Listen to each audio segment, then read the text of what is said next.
అందరికీ స్వాగతం. ఈ పాఠంలో జస్వ సంధి గురించి తెలుసుకుందాం. ముందుగా జస్వ సంధి సూత్రం. క చ ట త ప. ఈ కచట తపలకు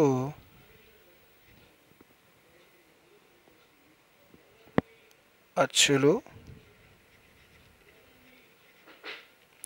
లేదా హ య వ ర ఇవి ఈ హయవరలు పరమైతే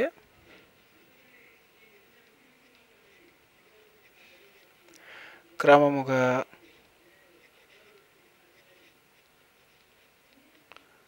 గ జ డ ద బ గజడ దబలు వస్తాయి. సూత్రం మరోసారి చూద్దాం.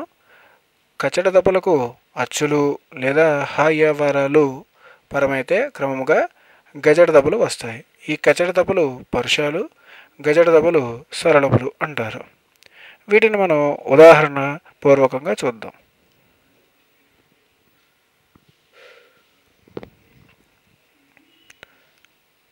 క చ ట త ప.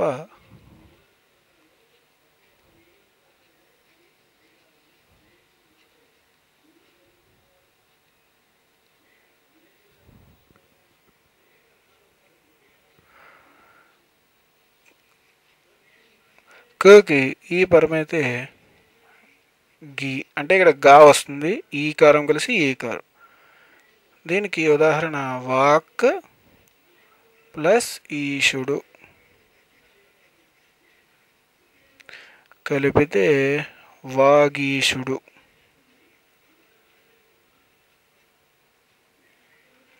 అదేవిధంగా చాకి ఏదో ఆ కలిపితే అంటే అచ్చు కలిపితే జా వస్తుంది. దీనికి ఉదాహరణగా అచ్ ప్లస్ అంతము అజంతము.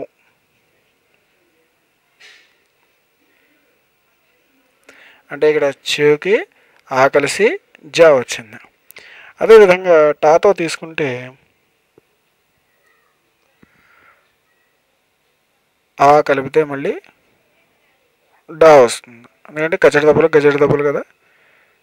షట్ ప్లస్ అంగము అంగములు షడంగములు. షట్ అంటే 6, షడంగములు. అదేవిధంగా తా తీసుకుంటే తాకి ఈ కలిపితే గజడ ద అంటే ది వస్తుంది. అంటే జగత్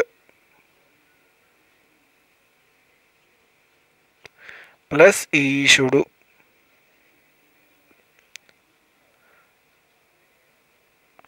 జగదీశుడు.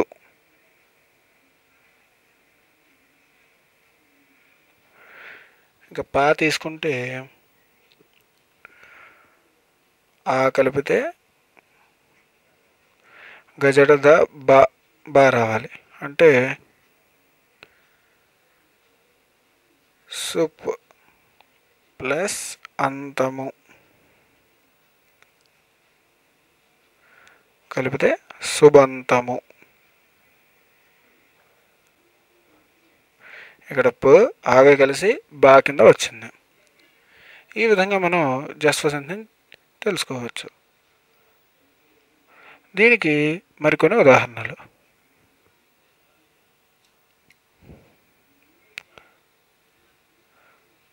సదాచారము సత్ ప్లస్ ఆచారము. అలాగే వాగ్యుద్ధము వాక్ ప్లస్ యుద్ధము.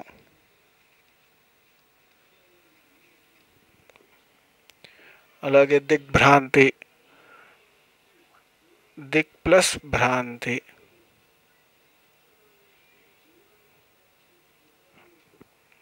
ఈ విధంగా మనం జస్వదంధిని ఉదాహరణపూర్వకంగా తెలుసుకోవచ్చు.